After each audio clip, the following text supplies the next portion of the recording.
Hello, students. Good morning to all of you. I hope you are fit and fine at your home and learning from there only.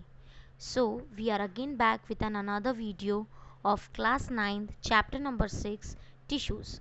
So, what do you understand by the term tissue? Before starting with tissue, let's take some recap of the cell. What is cell? Cell is the structural and functional unit of life. So tissue is made up of millions of cells. जब बहुत सारे sales आपस में जुड़ जाते हैं और similar function करते हैं तो उसको हम बोलते हैं tissue. Multicellular organisms are made of millions of cells. Cells show division of labor and each cell performs a particular function efficiently. हर एक सेल का अपना एक पर्टिकुलर फंक्शन होता है. Such cells are grouped together are called tissues. यही sales जब एक group बना लेते हैं तो उनको हम क्या बोलते हैं? Tissue. Definition of tissue is a group of cells that perform similar function. ऐसा ग्रुप ऑफ सेल्स जो सिमिलर फंक्शन परफॉर्म करे. हिस्टोलॉजी क्या है? Study of tissues. टिश्यू की स्टडी को हम बोलते हैं हिस्टोलॉजी. अब you can see in the diagram also, cells में से बनते हैं टिश्यूज, टिश्यूज में से बनते हैं ऑर्गन्स और ऑर्गन्स से बनता है organ system. Now the question arises, what is the utility of tissues in multicellular organisms? Multicellular organisms क्या होते हैं? जो मल्टीपल सेल्स के बने होते हैं. मल्टीपल सेल्स मतलब बहुत सारे सेल्स होते हैं जो अलग अलग फंक्शन कैरिड आउट करते हैं. अब मल्टी सेलुलर ऑर्गेनिजम्स में टिश्यू का क्या रोल होता है? Multicellular organisms have millions of cells and each group of cell is called tissue and it performs a special function efficiently. Example, muscle cell contract and relax to bring movement, nerve cell carry message and blood, all are tissues. In plants, vascular tissue, xylem and phloem conduct water and food from one part to the other part of the plant, and so multicellular organisms show division of labor. अगर multi cellular organisms में tissues नहीं होंगे, मतलब multiple cells नहीं होंगे और उनका group नहीं होगा, तो नर्व सेल जो है उसका फंक्शन कौन कैरिड आउट करेगा? मसल सेल का फंक्शन कौन कैरिड आउट करेगा? ब्लड का फंक्शन कौन कैरिड आउट करेगा? So every single cell has a particular function. Understood. Now, are plants and animal cells are made up of same tissues? क्या plant cell और animal cell same type के tissue के बने होते हैं? That we will see. Animal tissue and plant tissue. Animal tissue, since animals are mobile, so they require more energy, hence more living tissues are required. Animals जो होते हैं वो mobile होते हैं नेचर में. मोबाइल का मतलब मूवमेंट, एक प्लेस से दूसरी प्लेस पर जाते रहते हैं. क्या प्लांट्स मोबाइल होते हैं? नहीं, प्लांट्स एक ही प्लेस पे स्टेशनरी रहते हैं, एक ही जगह पे खड़े रहते हैं, राइट. तो प्लांट्स को कम एनर्जी लगती है और एनिमल्स जो मूव करते रहते हैं तो उनको ज़्यादा एनर्जी चाहिए. तो ज़्यादा एनर्जी के लिए उस टाइप के लिविंग सेल्स चाहिए या लिविंग टिश्यूज़ चाहिए, और कम एनर्जी चाहिए तो कम लिविंग सेल्स चाहिए, right. Animals move from one place to another in search of food, shelter, etc. Hence, they need more energy and there are more tissues in living organism.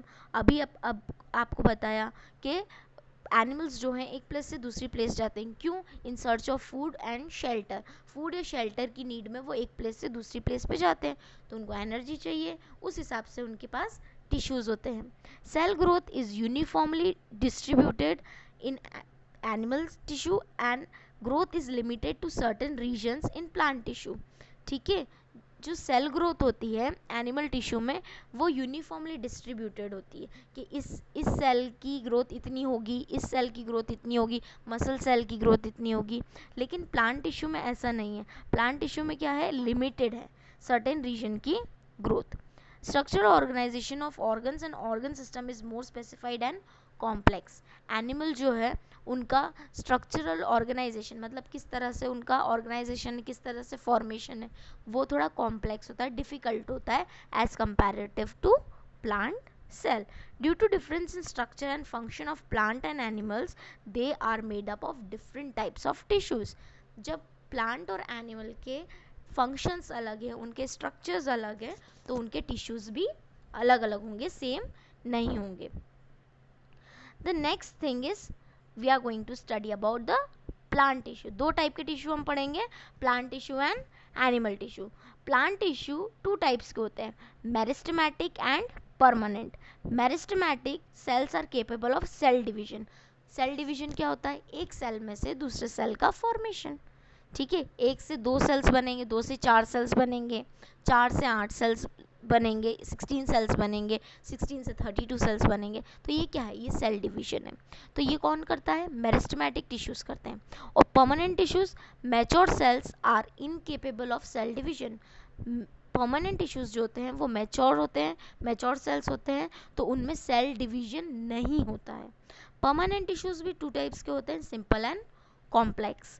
Right, tissue composed of single type of cells. अगर एक ही type का cell है तो एक ही type का tissue है तो वो सिंगल होगा, सिंपल होगा. और अगर बहुत सारे टाइप्स के टिश्यूज हैं तो वो होंगे, या बहुत सारे टाइप ऑफ सेल्स के टिश्यूज बने हुए हैं तो वो होंगे complex tissues. Right, simple tissues में 3 टाइप्स के टिश्यूज हैं, पैरेन्काइमा, कोलेन्काइमा एंड स्क्लेरेन्काइमा. जबकि कॉम्प्लेक्स में 2 टाइप्स हैं, xylem and phloem. Okay, so we will study this in detail. Meristematic tissues have power to divide to form new cells. उनमें क्या power होती है? न्यू सेल्स डिवाइड होकर के new sales का फॉर्मेशन. अभी आपको बताया ना सेल डिवीजन होता है. Right, they increase in length and girth of plant are found in growing areas of plants. ठीक है, अब जो प्लांट्स जो इंक्रीज होते हैं लेंथ में भी और विड्थ में भी, विड्थ को हम यहाँ पे बोलते हैं गर्थ.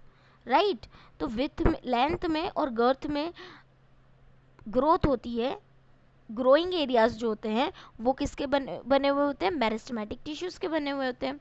New cells that are produced by the meristem are similar to the meristem, but as they grow their characteristic changes as they differentiate. जब नए सेल्स बनते हैं ना बेटा ओल्ड सेल्स में से, तब उनका फंक्शन सेम होता है, बट जैसे जैसे वो सेल्स मेच्योर होने लगते हैं उनका कैरेक्टरिस्टिक फीचर डिफरेंट हो जाता है according to their function. Characteristics of meristematic tissues are: cells are active, have dense cytoplasm, thin cellulose wall, prominent nuclei, and lack vacuole, as vacuoles provide rigidity to cells and prevent quick cell division. Cell needs a dense cytoplasm and soft cell wall of division. Cell कैसा होता है? Living होता है, मतलब active होता है. Dense cytoplasm होती है, ज़्यादा साइटोप्लाज्म होता है. सेल वॉल जो होती है वो सेल्यूलोज की बनी हुई होती है. प्रोमिनेंट न्यूक्लियाई होता है. वैक्यूल एब्सेंट होते हैं, बिकॉज वैक्यूल क्या देते हैं? रिजिडिटी देते हैं सेल को. ठीक है, cell needs a dense cytoplasm and soft cell wall for cell division. Types of meristematic tissues depending on their location. अब हम टाइप ऑफ मेरिस्टेमेटिक टिश्यूज पढ़ेंगे. आपको क्या बताया था मेरिस्टेमेटिक टिश्यू के बारे में? See, according to the location there are 3 types of meristematic tissues: apical meristem, intercalary meristem and lateral meristem. ठीक है, आपको ये स्ट्रक्चर दिख रहा होगा.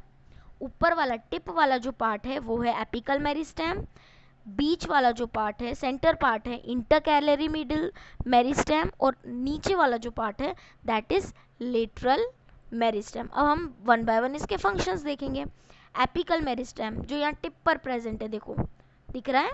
हाँ, growing tips of shoot apex meristem and root apex meristem. Shoot और रूट के बारे में आपको पता है? अगर नहीं पता तो एक बार हम और रिकॉल कर लेते हैं. शूट जो ग्राउंड से ऊपर ग्रो होता है, रूट जो ग्राउंड के नीचे ग्रो होता है. राइट, तो ग्रोइंग टिप्स जो टिप्स होती हैं, चाहे रूट की हो चाहे शूट की हो, जो ग्रोइंग टिप्स होती हैं उसमें क्या होता है? Apical meristem. Intercalary meristem at base of leaves और इंटरनोड्स. कहाँ होता है? बेस पर होता है, जहाँ पे लीव्स होते हैं या फिर इंटरनोड्स होते हैं. ये आपको दिख रहा है, यहाँ से क्या ये लीफ ओरिजिनेट हो रही है ना, तो यहाँ पे क्या है? इंटरकैलरी मेरिस्टेम है.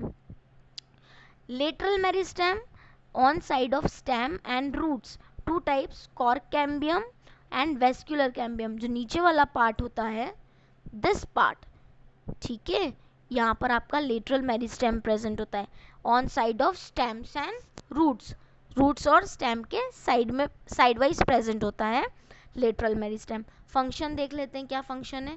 अब देखो ग्रोइंग टिप्स पे प्रेजेंट है तो ग्रोथ से रिलेटेड होगा, राइट। तो फंक्शन क्या है, increase in length of the plant, primary growth होती है जिसकी वजह से, ठीक है। एपिकल मेरिस्टेम का फंक्शन क्या है, it increases the length of the plant, so it helps in the primary growth of the plant. Intercalary में सेंटर मोस्ट पार्ट है, देखो सेंटर मोस्ट पार्ट है तो क्या क्या इंक्रीज होगा, increase in length of organ like leaves and internodes. क्या किस में हेल्प करेगा, लीव्स और इंटरनोड्स जो हैं उनकी लेंथ को इंक्रीज करने में हेल्प करेगा। थर्ड वाला जो है आपका लेटरल मेरिस्टेम, वो क्या करेगा, इंक्रीज करेगा गर्थ को। अभी बताया था गर्थ क्या होती है, विड्थ होती है। ये प्लांट कितना चौड़ा है, ठीक है, इसकी ये चौड़ाई जो होती है, विड्थ जो होती है, ये इसकी गर्थ होती है। तो ये किस में हेल्प करती है, सेकेंडरी ग्रोथ में हेल्प करती है। Understand. The next is permanent tissues. Permanent tissues that comes from meristem tissues and are matured. Permanent stem कब बनेंगे, जब मेरिस्टेम जो होते हैं उनकी ग्रोथ हो गई है। अब ग्रोथ के बाद जब वो मेच्योर हो जाते हैं तो वही मेरिस्टेम्स जो होते हैं या वही टिश्यूज जो होते हैं वो परमानेंट टिश्यूज कहलाते हैं, right. It is made up of dead cell that have lost the power to divide. किससे बने होते हैं, डेड सेल से बने होते हैं जिनमें पावर नहीं होती डिवीजन की, सेल डिवीजन की। स्टार्टिंग में भी मैंने आपको बताया था सेल डिवीजन नहीं होगा। They have definite shape, size and function. Proper एक शेप होता है, साइज होता है, फंक्शन होता है, ठीक है। The process by which cell arise from meristematic tissue and take up a permanent shape, size and function is called differentiation, ठीक है। एक सेल है, उसमें से एक नया सेल फॉर्म हुआ है, जिस उस सेल की ग्रोथ हो गई है, ग्रोथ के बाद वो मैच्योर हो गया है और उसका एक पर्टिकुलर फंक्शन बन गया है। तो इस पूरे प्रोसेस को हम क्या बोलेंगे, differentiation. Understand. permanent tissues, parenchyma, collenchyma, sclerenchyma. Complex permanent tissues are xylem and phloem. Okay, so this is all about this overview about this chapter. The next part, that is parenchyma, collenchyma, sclerenchyma, xylem and phloem, we will study in our next video. I hope student this much is clear to you. If you have any doubt regarding this chapter, you can write in the comment box, and if you are well understood by this video you can like the video. Thank you so much.